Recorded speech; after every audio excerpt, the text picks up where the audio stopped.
Baldur's Gate 3 is shattering records with mountains of new players jumping in and trying out the game for the very first time. In this video, I'm going to be giving you some very important beginner-friendly tips on things or mistakes that could hurt your playthrough. These tips are some things all new players should be aware of and can greatly enhance your experience as you venture through Baldur's Gate 3. Also, we'll be running a giveaway for Baldur's Gate 3. One of the winners actually didn't claim the giveaway that we did recently, so I'm reopening it to someone else to get a chance to win. All you have to do is subscribe to the channel, leave a like, tell me what's your favorite part of Baldur's Gate 3 so far down in the comments, and that's it. You're entered to win, and good luck. Alright, let's jump right in and talk about frequently saving the game. Baldur's Gate 3 is undoubtedly a great game, filled with choices, awesome interactions, and plenty of things to do. However, unfortunately, the game checkpoints of the save system can be a bit random. Unless you're heading into major events or fights, it's unlikely the game will autosave, and sometimes, even when it does, it may not be a reliable save. There have been times where I've completed a mountain of quests, played for many hours, and then encountered a random bug that got me stuck, forcing me to reload and lose hours of progress. While I adore Larian Studios games, they can be a little bit buggy due to the sheer size and scope of the game. Nonetheless, these things happen, and I highly recommend you get used to pressing F5 every 15 to 30 minutes when you can or before any major moments. This will save you on precious time and not sour the experience as you push on through Baldur's Gate 3.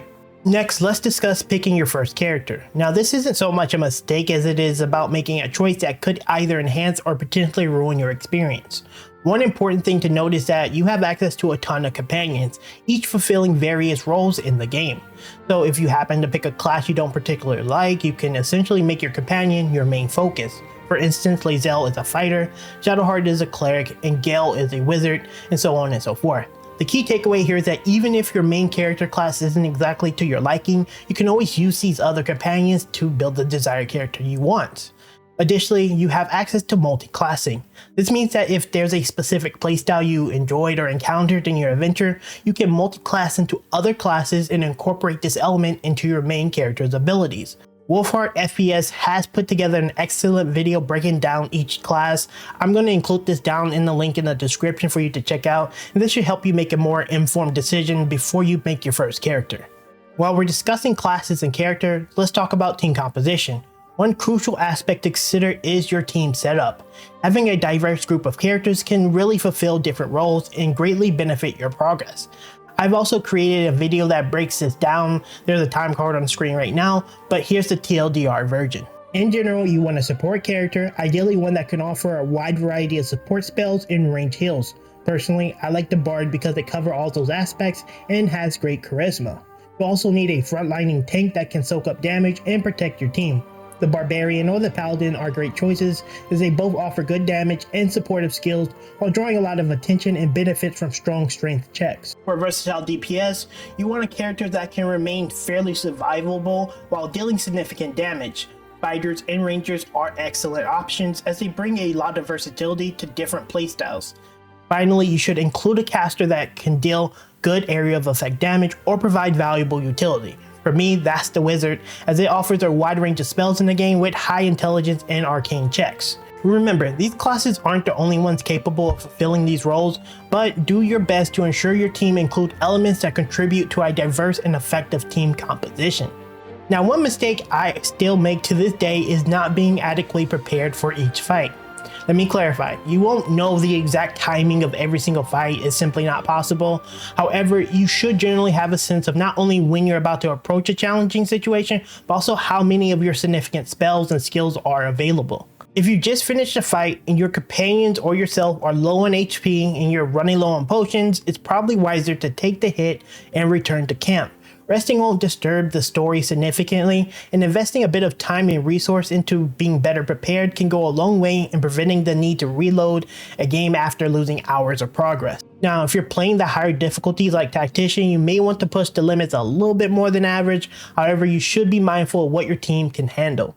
Being prepared is crucial to maintaining your momentum and avoiding unnecessary setbacks in the game. While we're talking about preparations, another significant mistake that many players make is hoarding gold. You come across numerous vendors offering armor and weapons that can be incredibly useful. Many players see +1 AC bonus and think, let me wait for better options. Honestly, I believe this is a mistake.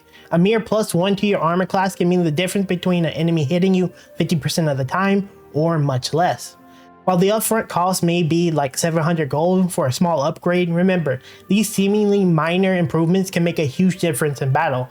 I've been in fights where dodging just a couple of attacks saved me from losing the entire fight. You should definitely be willing to spend your gold, as they will genuinely aid you in your adventure. These incremental upgrades may not appear significant, but they can significantly improve your survivability and your success rate in finishing battles.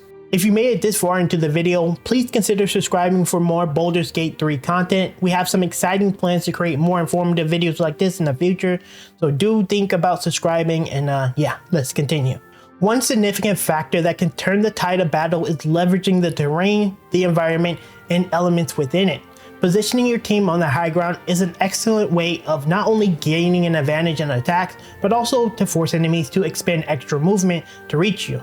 Now this seems quite obvious, right? But even if you can't secure the high ground, creating choke points while placing your supports and more vulnerable classes in safer positions can be pretty massive and have a great impact. Using barrels of oil or bottles of grease to block choke points can create advantageous situations, and even pushing enemies off the maps can be highly effective. Taking advantage of the environment can greatly enhance your gameplay. So make sure to utilize the terrain and elements to your advantage to significantly improve your chances in battle. Another important point to mention is the combination of turn-based mode and stealth. When you sneak up behind an enemy and attack from stealth, you can trigger one of the most overpowered combat advantages in the game called surprised.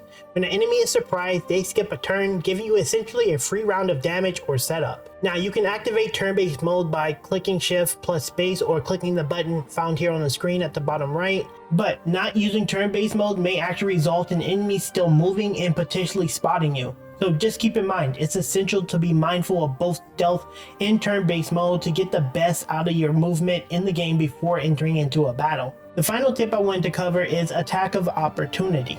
This is a game mechanic that can significantly impact your battles. It occurs when you or an enemy turn your back and walk away, triggering an automatic opportunity to attack because you're facing away, hinting the name.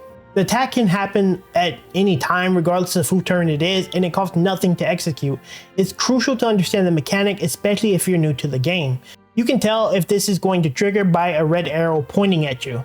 There are a few ways to work around this or even use this to your advantage, so let me break them down. First, you can use disengage. This action ensures that whenever you disengage, you won't be hit, even if you turn your back and run past multiple enemies. Keep in mind that disengage consumes an action, so you want to use this kind of smart. You can also take advantage of this by positioning your companions in a way that prevent enemies from moving freely, effectively just surrounding them. You can also create choke points where, if an enemy run past you, try to hit your weaker allies, they can trigger this attack of opportunity and allowing them to get hit as they try to attack your allies. In worst case, enemies will have to use their disengage action to safely get past you. This means they won't likely be able to attack in most cases, as they spent their action avoiding trying to be hit. Mastering this mechanic can provide you with tactical advantages and help you control the flow of battle effectively. And you can basically use this in a way to get free damage without even having to spend any action or points at all. When it comes to Baldur's Gate 3, there are numerous ways you can leverage movement, positioning, spells, actions, and even team and character compositions to your advantage. However, amidst all these important aspects of the game, one crucial thing to always keep in mind is to have fun.